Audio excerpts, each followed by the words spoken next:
combating nutrition disinformation and general bull. It's Jimmy Rants. JimmyRants.com. What's up, you guys? Welcome back to another Instagram Live. And we're here with another episode of Jimmy Rants. If you're brand new to Jimmy Rants, welcome, by the way. Go to JimmyRants.com. You can see how this works. We start off on Instagram. I do a couple of live videos a day, so go follow me at Livin' Low Carb Man. That's LIVINLOWCARBMAN. And once you're there, you can follow the content live, just like all these awesome people are doing right now. Then you can watch the replay for up to 24 hours on Instagram, but then poof, it disappears from Instagram. But never fear, we put it in archive form over on YouTube for you to watch. So if you want to type in Jimmy Rants as a keyword search, you can find all the past episodes, well over 110 now episodes of Jimmy Rants for you to enjoy. And then finally, we have a Jimmy Rants podcast, which is on Apple Podcasts. You can hear the best of the best highlights in audio form of this here show. Again, you guys, all of this is housed at JimmyRants.com. Today's Jimmy Rants is for all those people that are fearful of the fat that you consume on a ketogenic diet. I remember when I first started talking about keto with people and I explained it was a low-carb, moderate protein, high-fat diet, people kind of laughed at the high-fat part because they didn't understand why you would eat a high-fat diet. And keep in mind, most people come to keto from a very low-fat mantra in their head. And so you suddenly tell them to flip the script and no, you need to be eating high-fat. They can't wrap their brains around it. And so the rant today, the Jimmy Rants, is all about what a high-fat diet looks like and why it's important on keto. And so sometimes people hear high-fat and they think big globs of gloppy, fatty mess on your plate. But that's not at all what a high-fat diet is. And I'll give you an example of what a really good high-fat meal could be. Let's start with a breakfast meal because that's very easy to do. So I've got backyard chickens, and if I cook up a couple of those eggs in some coconut oil or grass-fed butter or ghee or lard, and then I have a side of bacon or sausage, and then I have an avocado with that, maybe the eggs have a little bit of cheese on top, guess what that is? That's probably 75 to 80% fat. Maybe about 20%, if it's 75% fat, let's say 20% protein, and not even 5% carbohydrates, okay? That's pretty good. That's a really good, high-fat, moderated in protein, and very low-carb meal. And so people have these images of actual food on the plate having to be this great volume of food, and so they think just massive amounts of fat. But when you stop and remember, fat has 9 calories per gram versus protein and carbohydrate only have 4 calories per gram. When you put 1 gram of fat on a plate, it's not that much. I mean, it's just a little smidge. And so you can actually get a load of fat as a percentage of the calories compared to the carbohydrate or the protein that's on your plate. So what's that look like with like a dinner meal? So let's say you get like a half of a ribeye steak. So let's say it's like 6 ounces of ribeye steak, which is one of the fattier cuts of meat. And then you have maybe some green leafy vegetables. So you have like a little salad with that. And on top of the salad, you put avocado oil, maybe some lemon juice for a little bit of acidity. Yeah, and so you have that as your dinner meal. Well, guess what? Once again, and you put a pat of butter on top of the ribeye, okay, instead of steak sauce. Once again, that meal is somewhere around 75% of its calories coming from fat. and most of the rest of it is protein and nominal carbs from the green leafy vegetables. So you see how easy it looks like on a plate. So I'm hoping that we're painting this picture as we talk more and more about a high-fat diet, because you're going to hear a lot of people talk about high-fat diets both in a positive and a negative way.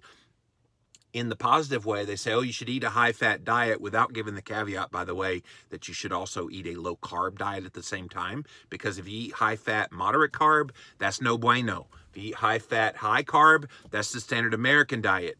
You really need to eat a high-fat, low-carb diet, which then by definition should make it a moderate protein diet, in order to see the best results and to get into ketosis and get all the benefits that this buzzword keto will give you. Now, there will be people that'll say, oh my gosh, that high-fat diet is going to clog your arteries and give you heart disease and make you keel over tomorrow of a stroke. Come on. Really? We're still there? Yes, we're still there. Because if you read some of the articles that are put out there in the media, that's what they always say about a high-fat diet. Well, it might help you lose some weight in the short term, but we know the cardiovascular risk markers in the long term are very dangerous. No, they're not. No, they're not. So the bottom line in this Jimmy Rants is, what does a high-fat diet look like, and why is it important on keto? Hopefully by now you get a visual now of what high-fat is, and realize that it absolutely is an essential part of being on a ketogenic approach. Anybody that tells you to cut back way down on your fat when you're on keto, they don't understand keto, because keto requires that you eat more fat. Because here's the thing. You eliminate the carbs. You can only just eat just so much protein. So what's left? What's left is the fuel for your body to make it run efficiently and go well, and that is the fat in your diet. Now, yes, fat in your diet, and I've done a whole Jimmy Rants on this other one, but fat in the diet does help you stoke fat burning on the body as well. People are like, well, I got plenty of fat on the body. I don't need to eat fat on my plate. That is the biggest lie from hell that I could ever tell you, and you won't hear it out of my mouth. A high-fat diet is essential to mobilizing that stored body fat. Don't let anybody else convince you otherwise, because that is the truth. All right, let's see what you guys have to say. Welcome in, welcome in. Hello, hello. Thanks for being here. Amy Marn Brewster, love and embrace the fat. I do have moments where I feel some guilt eating yummy fats, but then I dip my steak in butter and I laugh. Amy, this is a psychological thing, and maybe I do another Jimmy Rants at some point about the psychology of allowing yourself to eat more fat.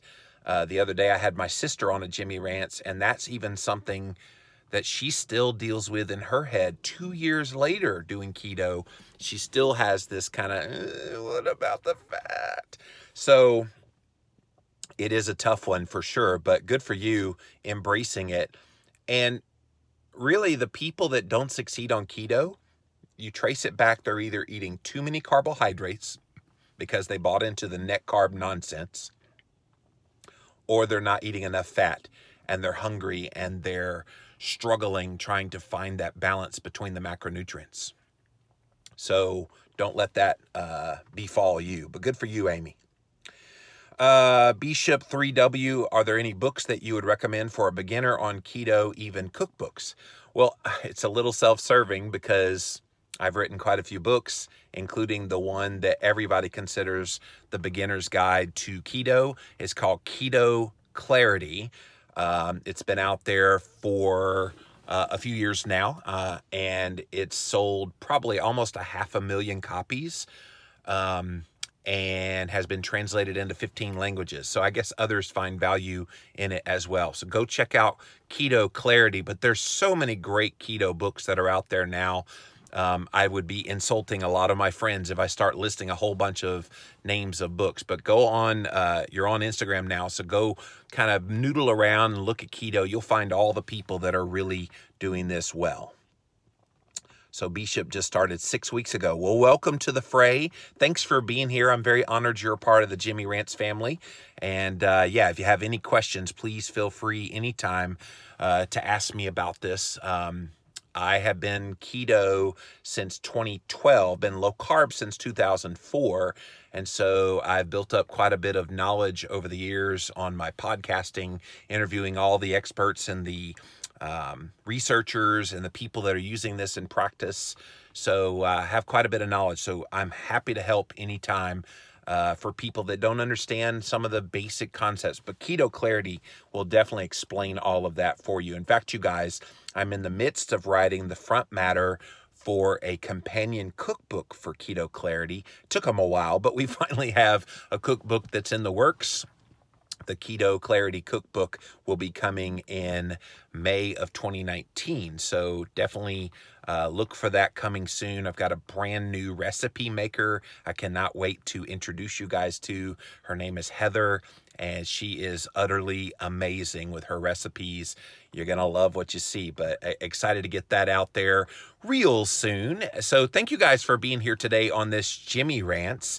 And again, jimmyrants.com is the website. If you miss any of the Jimmy Rants, we have various ways you can access this content. Hop on over to Instagram and you can engage live just like all these awesome people did here today.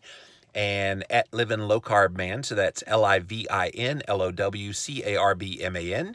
And then once you're there, you can engage in the content live or watch it on replay for up to 24 hours. Then we pop it over onto YouTube for you so that you can access the past episodes. And then finally, the Jimmy Rants podcast is available on Apple Podcasts. Please go leave us a review, you guys. Really appreciate your support of the Jimmy Rants concept. Again, jimmyrants.com. So until next time, we'll see you then.